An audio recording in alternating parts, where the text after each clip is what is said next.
Hello， 大家好，我们是草泥尼尔汉堡，今天继续为大家带来搞笑脑洞美漫《飞出来》第4季第3集。这集主要讲班德和飞船恋爱，弗赖舍命救莉拉的故事。你真是个斤斤计较的太空船，行星快递船。回程途中，班德无聊到和飞船上的智能机器人唠嗑，加了马赛克的维纳斯让他非常不爽。飞船表示赞同，莉拉忍无可忍，叫2人闭嘴，否则就用武力解决他们。班德只好回房继续欣赏艺术。Sorry。小飞船真是越来越猖狂了。回到公司，由于下周就是情人节，赫米斯格教授为大家准备了新制服，不过主要目的还是为了争取浪漫爱人的订单，就是那个专门生产浪漫东西的公司。于是大伙穿上制服，来到位于密尔沃基市的浪漫公司。为了确保此次行动万无一失，教授命令大家必须伪装成寻找真爱的人类，特别是莉拉。而浪漫公司果然名不虚传，老板和财政官携手相伴30年，两人都十分浪漫。莉拉感动的犹如电击。接着，老板带众人参观工厂，这时大家才明白，原来广告都是假的。可爱熊不是用毛毯和神奇按钮制造，而是通过基因工程。只要小熊长到1岁，身体里就会被塞满爱的防火绒。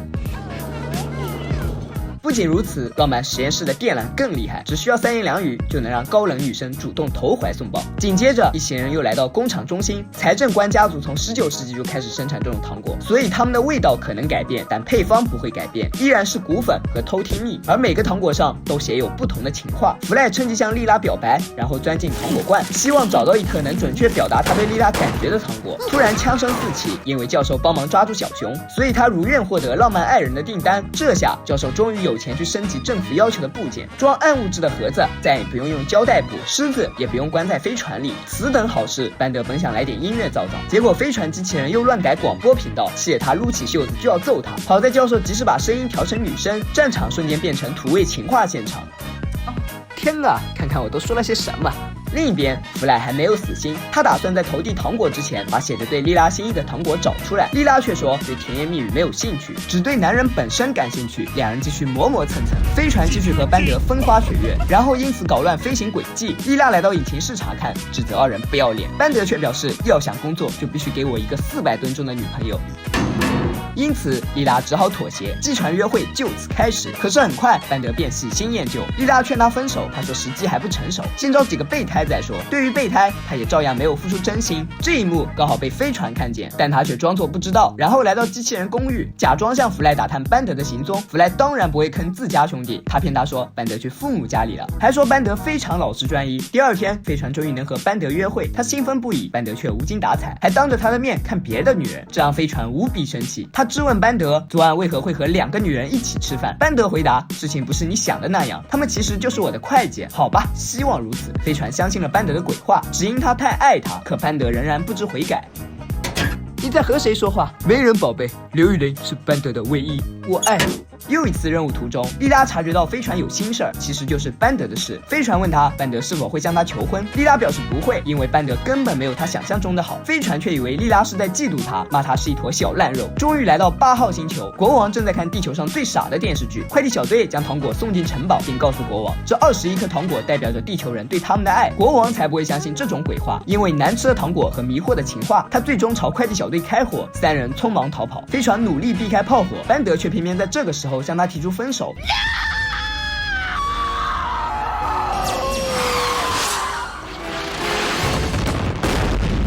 好在快递小队并没有受到致命伤，班德依旧逍遥。飞船非常难过，作为过来人，莉拉安慰他，快乐应该发自内心。可飞船不听劝阻，还想让班德重新爱上他。为此，他愿意付出所有人的生命。基鲁相当于1亿个黑洞能量的类星体。班德再次展开甜蜜攻击，但飞船已经不是当初的傻白甜，除非班德的程序跟他合并，否则他不会再相信他。班德果断拒绝。飞船关闭氧气，莉拉叫他适可而止。飞船又关闭重力，3人只好来到浴室，这是唯一一个他听不到他们说话的地方。莉拉决定去关闭飞船的智能装置，所以班德得与飞船合并，借此引开他的注意力。班德百般不愿，但为了活命，他别无他法。两人顺利来到程序世界，可离合并还差最后一步，班德仓皇而逃，飞船穷追不舍。与此同时，弗赖和莉拉已经来到脑控室，莉拉关闭探信矩阵，弗赖继续找糖果。虽然被拒绝无数次，但他从未放弃，就像飞船从未停止爱班德。这时莉拉的氧气已经达到临界值，弗赖好心提醒，莉拉却以为他又要让他看糖果，因此弗莱把自己的氧气给了莉拉，而莉拉毫不知情。不过好在他及时关掉了智能装置，保住了3人的性命。眼看一切恢复正常，莉拉高兴地与弗莱分享，弗莱却昏迷不醒。莉拉这时才发现他救了自己，在他的急救下，弗莱平安醒来，糖果也如愿找到。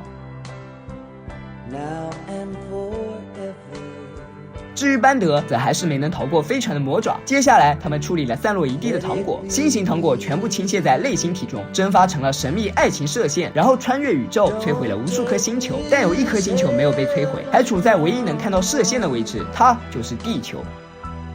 在浩瀚的宇宙里，人类渺小如同蚂蚁，我们终其一生可能都无法找到除却父母最爱自己的那个人，所以两情相悦才显得尤为难得。而在爱情里，抛开你情我愿，对象无非2种，要么是像班德一样的渣男，要么就是像弗莱一样的舔狗。渣男不值得被爱，舔狗又太过卑微，可能只有遇到命中注定的那个人，才知道什么叫做合适。其实真正的爱情不需要糖果，不需要鲜花，更不需要谎言，它需要的可能只是一个小小的举动，一句温暖的话，甚至是一个眼神。也不是情人节到了才能过情人节，只要与对的人在一起，每天都可以是情人节。又或者是说，它是理智到来前的决定，是义无反顾的勇气，是白首不分离的决心。